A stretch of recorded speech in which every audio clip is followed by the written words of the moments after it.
There's no doubt about it. We are living through a truly extraordinary moment. The arrival of powerful AI has everyone asking the same couple of questions, right? Is this thing going to unlock a brand new era of human flourishing? Or is it going to make most of us, well, obsolete? So in this explainer, we're going to break down those two extreme possibilities for our future with AI, and maybe most importantly, the crucial choice that's sitting right there in the middle. So, on one hand, you've got these incredible visions of radical abundance and mind blowing progress. But on the other hand, you hear these stark warnings of a job apocalypse and mass unemployment on a scale we've literally never seen. So, what is it? The beginning of a golden age or the end of work as we know it? To really get a handle on where we might be going, we first have to take a look at where we've been. Okay, so let's get into it. According to the historian and futurist Peter Leiden, we aren't just living in a time of change. We are at a rare, maybe once in a generation tipping point. One of those moments where the old world is kind of breaking down and a new one is being built on the foundations of some really game-changing new tech. And it turns out, this isn't the first time we've been here. So Leiden's whole argument is that American history moves in these incredible, kind of predictable 80-year cycles. I mean, think about it for a second. 1945, that kicked off the massive post-war boom. Wind the clock back 80 years, you land in 1865, the end of the Civil War, which unleashed this huge industrial boom. Go back another 80 years, and you're at the Enlightenment and the actual birth of America. See the pattern? Every single time, a period of intense crisis is followed by this massive wave of reinvention.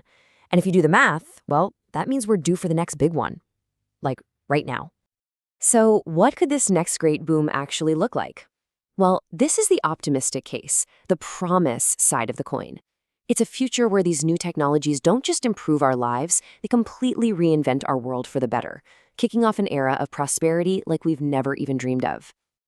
What makes this moment so unique is that it's not just one, but three world historic technologies, all hitting their tipping point at the exact same time. First, you've got artificial intelligence, which is set to totally revolutionize knowledge work.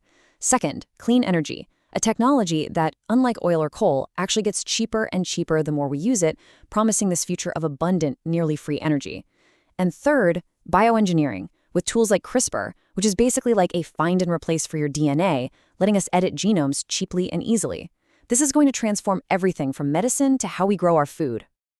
And this quote, wow, it just captures the incredible scale of that vision.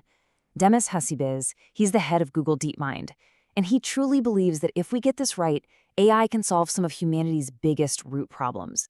It could help us find cures for diseases, discover brand new sources of energy, and create a world of what he calls radical abundance. It's this picture of maximum human flourishing. But, and it's a big but, there is another much, much darker possibility. And yeah, this is the part of the story that's causing so much anxiety for so many people. The fear isn't just that AI will change some jobs. It's that it will eliminate them on a scale we've never seen before, creating this permanent crisis of unemployment and inequality. And look, this isn't some distant sci-fi theory. It's already starting to happen. The evidence is right here in front of us. We're already seeing companies like UPS cut 12,000 management jobs, pointing to new efficiencies. Amazon has internal plans to automate away 600,000 blue-collar roles. And across the whole white-collar world, from Goldman Sachs to Walmart, jobs are being frozen or cut back, with the very clear goal of having AI pick up the slack. The corporate gamble is on. Can you grow your business while shrinking your human workforce? And this chart just brilliantly illustrates the real-world impact of all this. This uncertainty is absolutely crushing the economic confidence of the next generation. A recent poll found that less than a quarter of 18 to 29-year-olds are confident they can even find a good job. And get this, only 11% believe they'll ever be able to buy a home. That traditional ladder of opportunity, get an entry-level job, work your way up, it feels like it's being pulled up right as they're trying to grab that very first rung. And okay, this is where we get to the most extreme version of the dystopian argument. You have AI safety expert Dr. Roman Yampolsky, who predicts that the ability for AI to replace most humans in most jobs, that's going to get here within 5 years. And listen, he's not talking about a recession-level 10% unemployment. No, he's talking about a staggering, society-breaking 99%. A world where human labor is just not needed anymore. So, a historic boom or a societal collapse? I mean, the experts are clearly divided, but what if both of these extremes are missing the point? What if the future of AI isn't something that just happens to us, but something that we consciously choose? What if the technology itself isn't the problem, but the business models we decide to build around it? This brings us to a really crucial concept: pro-worker AI. It's an idea championed by economists like Darren Acemoglu at MIT, and it's a completely different philosophy for how we should build and deploy this technology. Instead of asking, how can we replace this worker, the question becomes, how can we make this worker superhuman? So really, it all boils down to these two paths. The path we're on by default, the one driven by today's business models, is automation AI. It just sees human labor as a cost that needs to be minimized. But pro-worker AI, on the other hand, sees humans as an asset to be amplified. So think of an AI tool for an architect. It doesn't design the building for them. Instead, it runs thousands of structural simulations in seconds, freeing them up to focus on what they do best: real creativity and problem solving. It's all about creating brand new value, not just cutting existing costs. And this really highlights a subtle but super profound danger.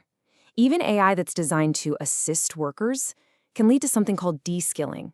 Just imagine a surgeon wearing an augmented reality headset. The AI tells them exactly where to cut, what to look for.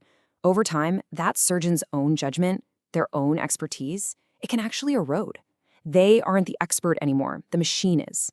They just become, as one researcher put it, a glorified set of steady hands. The skill now lives in the machine, not in the person. So all of this brings us to the ultimate question, doesn't it? We are standing at a crossroads with a technology more powerful than anything that has ever come before it. The stakes, well, they could not be higher, and it's forcing us to decide what kind of future we actually want to build. So, what this all really builds to is a final, crucial point. The path forward is a choice. It's not a prediction. First, we just have to acknowledge the scale of this moment. This is one of those 80-year reinventions. Second, we have to hold both possibilities in our heads at the same time: the incredible promise and the profound peril. But the most important thing is to understand that the outcome is not predetermined by the tech. It's going to be determined by our choices, the business models we fund, the tax codes we write, and the societal values we decide to prioritize. And that leaves us with this final kind of haunting question. If we create an intelligence that can invent better than we can, an agent that can replace the human mind itself, is it the last invention we will ever need to make? Because at that point, the entire process of science and research and progress is automated, and humanity's role in its own destiny, well, it's fundamentally changed forever. The future isn't written yet, but for the very first time, we're building the pen that might just write it for us.